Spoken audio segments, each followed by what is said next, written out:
안녕하세요. 추가성형외과의 김진영 원장입니다. 오늘 말씀드릴 내용은 정말 많이 들어봤는데 나 그거 어디서 꼭 들어봤는데 뭔지 잘 모르겠어 하는 내용 중에 하나죠. 우리가 코 수술을 항상 생각을 하면 많이 듣는 얘기 중에 하나, 비중격 연장에 대해서 알아보도록 하겠습니다.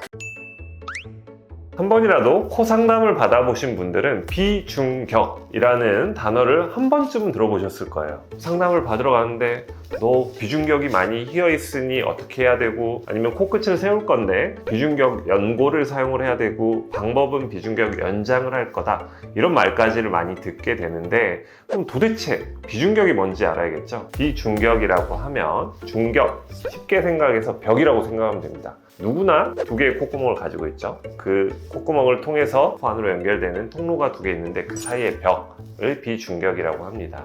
그럼 그 비중격은 연골로 되어 있는 부분도 있고 뼈로 되어 있는 부분도 있고 그걸 점막이 싸고 있는 거죠. 그럼 우리가 일반적으로 사용하는 비중격 연장을 한다, 이 말은 비연골일 수도 있고요, 비중격 연골일 수도 있고요, 늑연골일 수도 있습니다. 이런 것들을 그 가운데 있는 비중격 옆에 덧대어서 뭔가 더 연장을 해서 우리가 코끝을 올리는 방법 중에 하나라고 생각을 하면 됩니다. 결국 우리가 코끝을 올리기 위해서 비중격 연장을 하는 겁니다. 예전에는 비중격 연장도 조금 과한 방법이다 라는 의견들이 예를 들어 한 10년 전에는 있었습니다. 비주 연장이 더 안정적인 방법이고 비중격 연장은 좀 과하다, 이런 생각들이 있었지만 요즘은 사실 코에 대한 기대치가 굉장히 높아지고 조금 더 확실한 모양을 만드는데 집중을 하게 되죠. 그러다 보니까 이제 늑연골이라든지 이런 부분도 사용을 하기 때문에 요즘 코 수술에서 비중격 연장을 제외하고는 생각하기가 힘든 부분이 많죠. 코끝을 얼마나 확실하게 잘 세워줘야 콧대도 거기에 어울리는 모양으로 잘 만들 수가 있기 때문에 코끝을 확실하게 세워주는 게 중요합니다. 그 말은 결국 비중격 연장이 굉장히 보편적인 방법이 됐다라고 생각을 하면 되죠.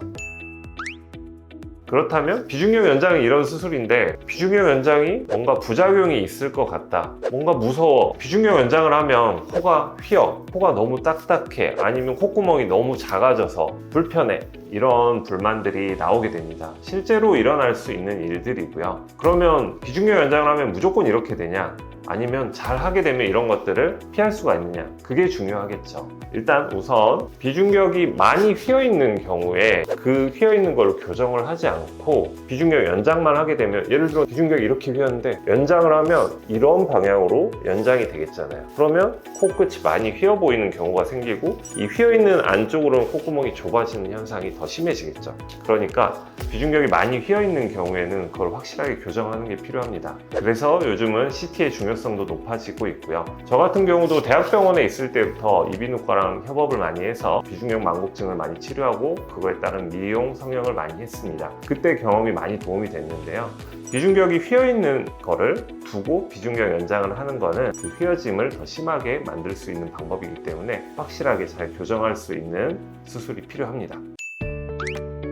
두 번째로는 비중격이 있는데 거기에 옆으로 덧대면 콧구멍이 좁아지는 거 아닌가? 라는 생각을 할 수가 있죠. 물론 이 코 속이 좁은 분들이 있기는 해요. 그래서 그런 좁은 부분을 피해서 대는 방법이 중요하고요. 예를 들어 코 통로 안으로 너무 비중격 연장을 많이 해버리면 확실하게 그 숨 쉬는 게 불편해지는 경우가 생길 수가 있습니다. 그런 경우에는 비주 쪽에 더 가까운 쪽으로 연장을 한다든지 하는 방법으로 피할 수가 있고요. 요즘 우리 늑연골을 많이 사용하죠. 늑연골을 사용했을 경우에는 아무래도 더 두꺼워지는 경우가 생길 수가 있습니다. 왜냐하면 비중격 연장보다는 조금 더 두껍기 때문이죠. 그래서 그걸 양쪽으로 덧대면 코 숨 쉬는 통로가 좁아지는 경우가 생길 수가 있습니다. 그래서 필요 이상으로 두껍게 늑연골을 대는 거를 피해야 됩니다. 그거를 튼튼한 것만 좋다고 필요 이상으로 두껍게 되면 코 통로가 좁아질 수밖에 없고 실제로 그것 때문에 숨쉬기가 많이 불편해지는 경우가 생깁니다. 그래서 얇게 필요한 만큼만 사용을 하는 것도 다 기술이고 노하우입니다.